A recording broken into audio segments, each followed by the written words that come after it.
Shalom teman-teman, saudara dan saudari yang dikasihi dalam Yesus Kristus. Sungguh indah kita bertemu kembali. Izinkan saya pimpin kita dalam doa. Bapa Surgawi, kami bersyukur buat kesempatan yang indah untuk bertemu kembali melalui siaran langsung ini. Semoga Tuhan menjamah dan berkarya dalam hidup kami lewat firman ini. Kami berdoa di dalam nama Tuhan Yesus. Amin.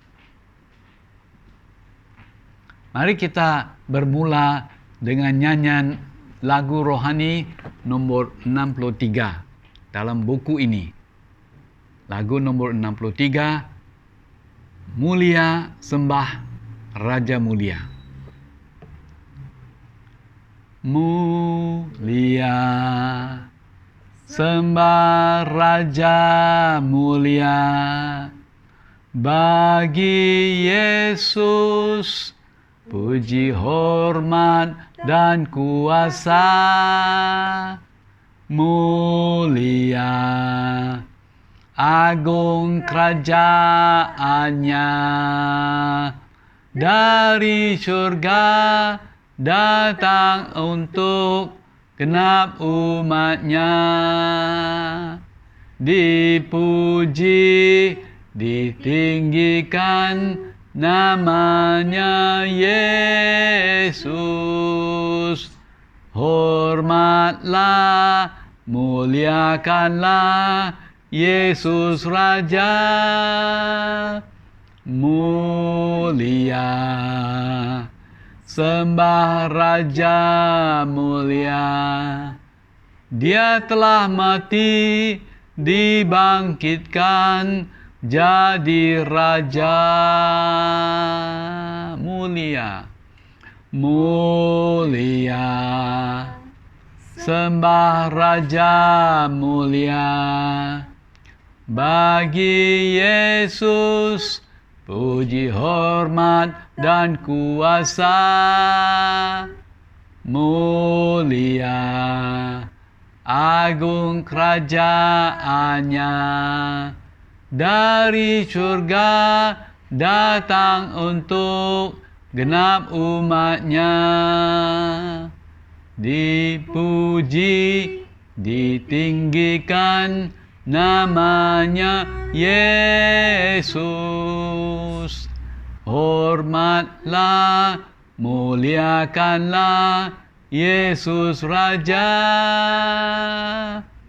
Mulia sembah Raja mulia, Dia telah mati, dibangkitkan jadi Raja.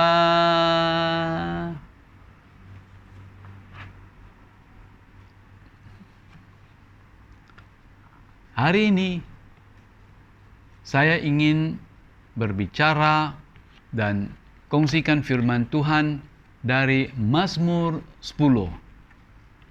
Mazmur 10 dengan tajuk Bangkitlah Tuhan. Bangkitlah Tuhan.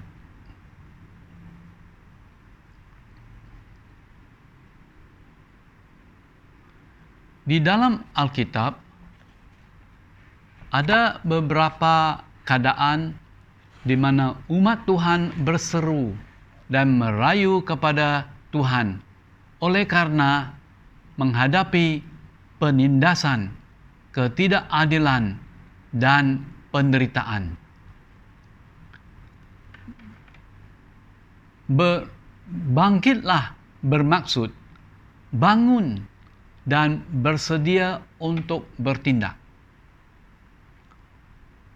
Maka sebagai umat Tuhan, kita patut berani berseru dan merayu kepada Tuhan apabila ada keadaan di mana mereka rasa tertindas ataupun melihat dan menyaksikan keadaan yang memerlukan Tuhan campur tangan dan bertindak. Di dalam Mazmur 10 Pemazmur menghadapi keadaan yang kritikal dan dia berseru dan merayu kepada Tuhan supaya bangkit untuk dia dan untuk umatnya oleh karena belas kasihan dan kemurahan Tuhan. Di dalam Mazmur 10 ayat 12, firman Tuhan berbunyi, "Bangkitlah Tuhan, ya Allah, hulurkanlah tanganmu, janganlah lupakan orang-orang yang tertindas." Jangan membiarkan orang fasik yang congkak, yang sombong dan kejam dalam kelakuan mereka terhadap umat Tuhan dan kepada orang yang tertindas dan terinjak. Dengan pilihan raya di Sarawak yang menjelang, semoga Tuhan bangkit dan mengurniakan keadilan dan damai sejahtera untuk Sarawak, tanah air yang tercinta ini. Kita ingin melihat Tuhan campur tangan dan mengurniakan keharmonian antara suku, kaum, dan agama, mencegah rasuah dan diskriminasi kaum di tengah-tengah kita. Semoga pemimpin yang baik dan takut akan Tuhan, baik lelaki atau perempuan, dipilih untuk menjadi pemimpin, untuk memimpin negara kita. Semoga segala kefasikan dan dosa dihapuskan, disingkirkan dari tanah air ini sesuai dengan janji Tuhan. Mazmur 10 menghuraikan akal fikiran, kelakuan, kata-kata, dan perasaan umat Tuhan. Mazmur pasal 10 ayat 1-4. Firman Tuhan berbunyi, bermula dari ayat 1. "Mengapa engkau berdiri jauh-jauh, ya Tuhan, dan menyembunyikan dirimu dalam waktu-waktu kesesakan? Karena congkak orang fasik giat memburu orang yang tertindas. Mereka terjebak dalam tipu daya yang mereka rancangkan. Karena orang fasik memuji-muji keinginan hatinya, dan orang yang loba mengutuki dan menista Tuhan." Kata orang fasik itu dengan batang hidungnya ke atas, "Allah tidak akan menuntut, tidak ada Allah." Itulah seluruh fikirannya.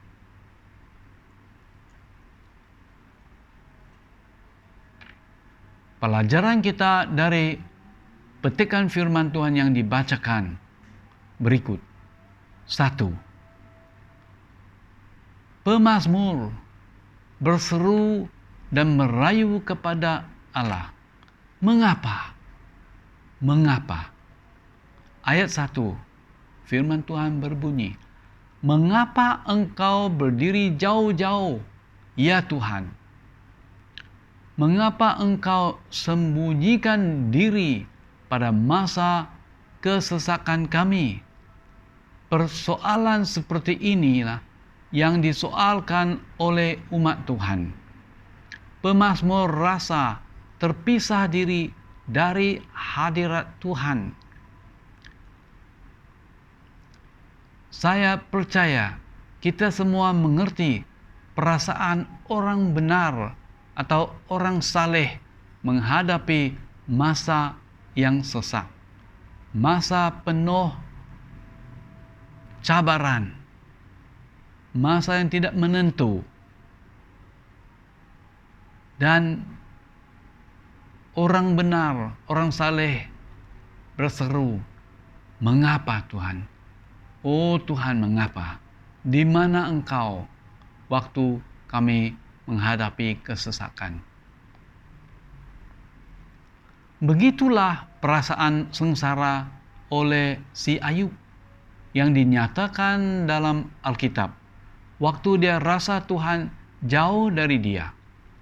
Kesesakan Ayub jadi bertambah teruk oleh teman-temannya yang mengatakan kata-kata yang tidak mendorong dia, melainkan membuat dia lebih sakit lagi. Saudara, apabila kita menghadap penderitaan yang dahsyat, adalah wajar untuk berseru kepada Tuhan. Ianya mungkin seperti satu rayuan, tetapi Tuhan tidak menolak keluhan kita. Nomor 2, pemazmur melihat orang fasik bergaya, orang fasik bersikap congkak atau sombong dalam ayat 2. 1.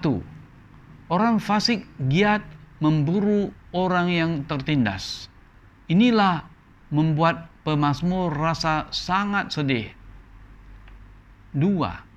Orang fasik bukan saja menganiayai orang miskin, dia juga mendorong dan bersepakat untuk orang berdosa berbuat demikian. Ayat 3 berbunyi, orang fasik memuji-muji keinginan hatinya. Nomor 3, orang fasik menolak Tuhan.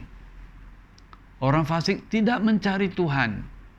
Allah tidak akan menuntut, katanya. Tidak ada Allah, itulah seluruh pikirannya. Saudara, apabila kalian melihat semua perkara terjadi, apakah yang Anda lakukan? Apakah Anda berdoa, berseru, dan merayu untuk Tuhan campur tangan dalam keadaan semasa? Adakah Anda memohon untuk Tuhan bangkit dan bertindak? Bangkitlah Tuhan, bangkitlah Tuhan untuk bangsa dan negara ini. Bebaskan kami dari orang fasik. Apabila manusia tidak takut akan Allah, ini merupakan dosa besar. Setiap manusia bertanggung jawab kepada Allah, Sang Pencipta. Karena Allah waktu menciptakan manusia, yang pertama Adam dan Hawa, Allah mengambil debu tanah, sebagian dari ciptaan dunia ini, dan Allah berhembus rohnya, memberi nafas yang hidup, rohnya kepada manusia, dan manusia menjadi hidup, makhluk yang hidup. Manusia diciptakan oleh Allah. Allah berhak menuntut dari manusia. Inilah sikap dan kelakuan orang congkak, orang sombong. 1. Sikap congkak, sikap sombong di dalam ayat 5.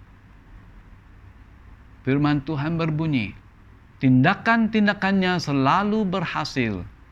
Hukum-hukummu tinggi sekali, jauh dari dia. Ia menganggap remeh semua lawannya. B.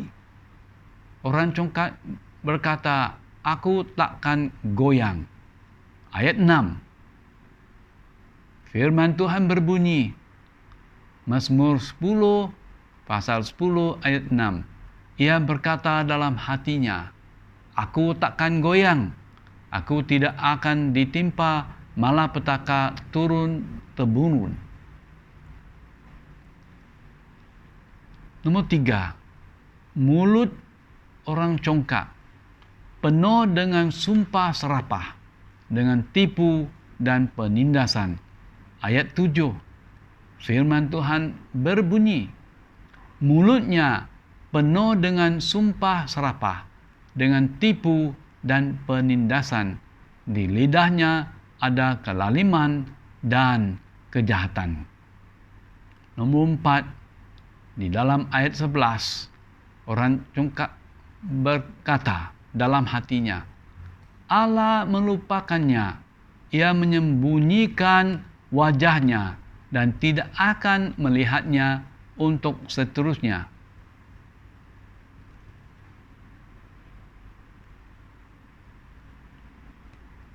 Allah akan tuntut keadilan. Si pemazmur berseru dan merayu untuk Tuhan bangkit dan hapuskan kelakuan berdosa ini. Kalau kita kaji keadaan terkini, kata-kata yang jahat sekarang tidak dianggap sebagai berdosa. Ingatlah, Tuhan akan tuntut keadilan dari kata-kata yang jahat yang keluar dari mulut. Nomor 3, si pemazmur berseru kepada Tuhan untuk keadilan. Ayat 12 sampai 15. Mazmur pasal 10 ayat 12 sampai 15. Bermula dari ayat 12, firman Tuhan berbunyi, bangkitlah Tuhan, ya Allah, hulurkanlah tanganmu, janganlah lupakan orang-orang yang tertindas. Mengapa orang fasik menista Allah, sambil berkata dalam hatinya, engkau tidak menuntut. Engkau memang melihatnya, sebab engkaulah yang melihat kesusahan dan sakit hati, supaya engkau mengambilnya ke dalam tanganmu sendiri. Kepadamulah orang lemah menyerahkan diri, untuk anak yatim engkau menjadi penolong. Patahkanlah lengan orang fasik dan orang jahat, tuntutlah kefasikannya, sampai engkau tidak menemuinya lagi. Dari bagian firman Tuhan ini, kita belajar satu, si pemazmur berseru kepada Tuhan untuk bertindak. Ayat 12 berbunyi, bangkitlah Tuhan, bangkitlah Tuhan. Daud yang mengarang mazmur ini, Daud yang menjadi pemazmur, bukanlah seorang yang akan berpeluk dadanya dan membenarkan orang fasik membunuh dan menindas orang yang terinjak dan tertindas. Apabila Allah bangkit, tentu sekali ada penerobosan dan perubahan dalam keadaan politik, masyarakat, keluarga, atau masalah secara pribadi. Di dalam pilihan raya yang akan datang, semoga Allah bangkit di tengah-tengah kita. Semoga segala rencana yang jahat yang ingin menghancurkan negara kita disingkirkan, dipatahkan di dalam nama Tuhan Yesus Kristus. Semoga Tuhan bangkit dan kurniakan keharmonian dan damai sejahtera di tanah air kita, Sarawak. Semoga rencana yang jahat yang hanya mementingkan diri sendiri dihapuskan dengan api Roh Kudus dalam nama Tuhan Yesus Kristus. Ya Tuhan, kurniakanlah kepada kami, umat-Mu, suatu penerobosan rohani dalam nama Tuhan Yesus. Nomor 2, Allah melihat kesusahan dan sakit hati yang dialami oleh umat-Nya. Ayat 4 berfirman, berbunyi, "Engkau memang melihatnya, sebab engkaulah yang melihat kesusahan dan sakit hati, supaya engkau mengambilnya ke dalam tanganmu sendiri."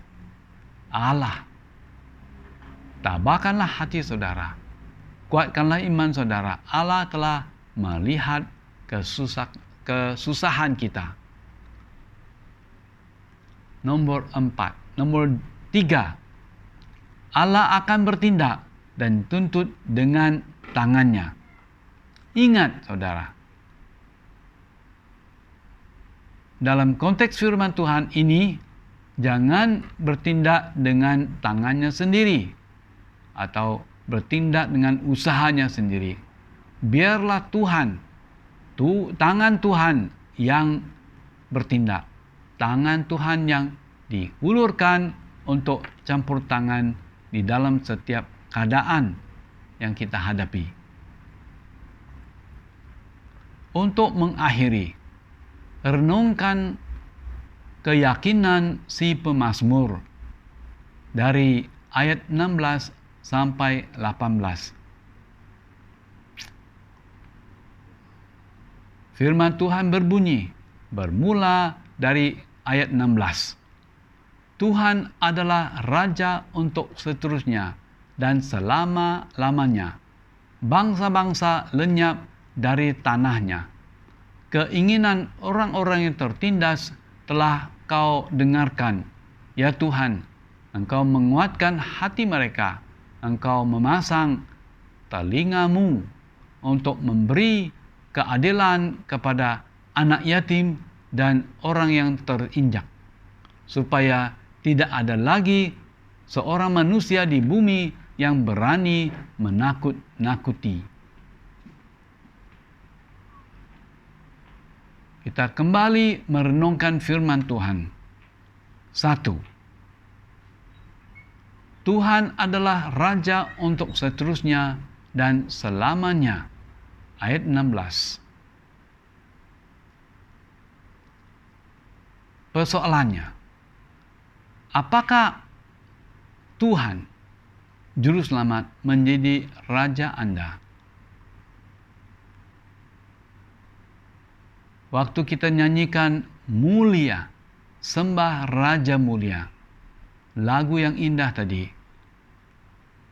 apakah Tuhan Yesus menjadi Raja di dalam hati Anda, di dalam hati kita kalian? Keyakinan Anda ditegakkan di atas Raja yang Maha Kuasa ini. 2. Bangsa-bangsa lenyap dari tanahnya. Siapakah bangsa-bangsa ini? Mereka adalah bangsa-bangsa dan orang-orang yang menghujat Allah apabila dalam hati mereka berkata, tidak ada Allah. Ini satu dosa besar dan ini adalah dosa menghujat Allah. Karena Allah adalah Sang Pencipta langit dan bumi, dan segala isinya yang di bawah kolong langit ini adalah ciptaan dari Allah. Nomor 3, Allah telah mendengarkan keinginan orang yang tertindas. Engkau menguatkan hati mereka, ya Tuhan. Engkau memasang telingamu terhadap mereka. Nomor 4, supaya tidak ada lagi seorang manusia di bumi yang berani menakut-nakuti. Di dalam ayat 18, firman Tuhan berbunyi, Allah ada untuk memberi keadilan kepada anak yatim dan orang yang tertindas. Dan ini firman Tuhan menjaminkan tentang keadilan Allah. Pemazmur mengakhiri dengan jaminan tentang keadilan Allah terhadap orang fasik. Yang bermula tadi dengan rasa kecewa, berakhir dengan keyakinan tentang keadilan dan kemenangan Tuhan.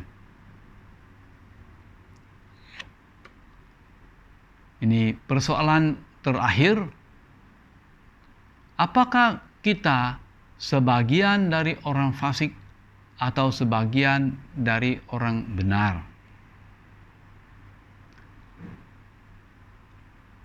Selepas kita merenungkan firman Tuhan yang disampaikan, yang kita dengar, dan kita renungkan, dan kita menggunakan firman Tuhan untuk menilai sikap di dalam hati dan hidup kita. Apakah kita selepas penilaian sebagian dari orang fasik ataupun sebagian dari orang benar, orang saleh? Kalau kita di pihak orang benar, apakah kita prihatin dan peduli tentang keadaan semasa di negara kita? Apakah kita berdoa bersungguh-sungguh dan memohon kepada Tuhan supaya bangkit dan campur tangan dalam keadaan semasa? Semoga Tuhan curahkan kuasa karunia ke atas kita semua. Amin. Mari kita mengakhiri dengan lagu Mulia, Sembah Raja Mulia sekali lagi. Lagu nomor 63. Dalam buku nyanyian lagu rohani nomor 63, Mulia, Sembah Raja Mulia. Mulia, sembah Raja mulia, bagi Yesus puji, hormat dan kuasa. Mulia, agung kerajaannya, dari surga datang untuk genap umatnya. Dipuji, ditinggikan namanya Yesus. Hormatlah, muliakanlah Yesus Raja. Mulia, sembah Raja mulia. Dia telah mati, dibangkitkan jadi Raja. Mari kita berdoa. Bapa kami di surga, Bapa yang maha tinggi dan maha kuasa, hamba berdoa di dalam nama Tuhan Yesus. Bapa, hulurkan tanganmu dan campur tangan di dalam tanah air ini yang tercinta. Curahkan berkat dan pertolongan kepada umat Tuhan yang tertindas, yang terinjak, kepada anak yatim dan mereka yang lemah, supaya mereka diberi pertolongan dalam waktu-waktu yang sesak.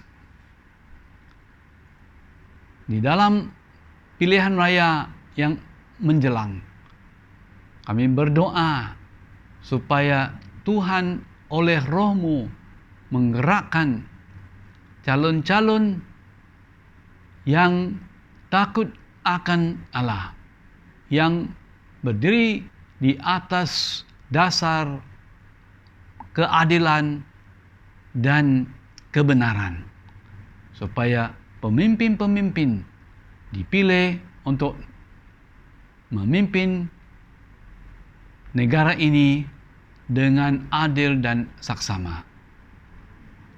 Kami berdoa supaya kuasa Tuhan dicurahkan, Roh Tuhan dicurahkan, dan kuasa Tuhan dinyatakan untuk memberi kemenangan, dan supaya nama Tuhan Yesus ditinggikan dimasukkan.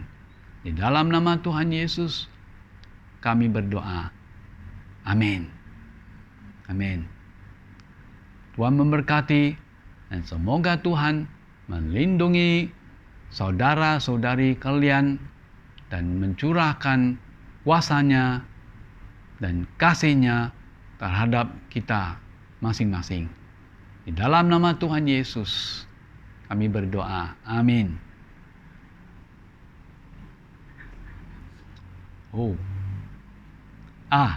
Mari kita kongsikan pengumuman gereja.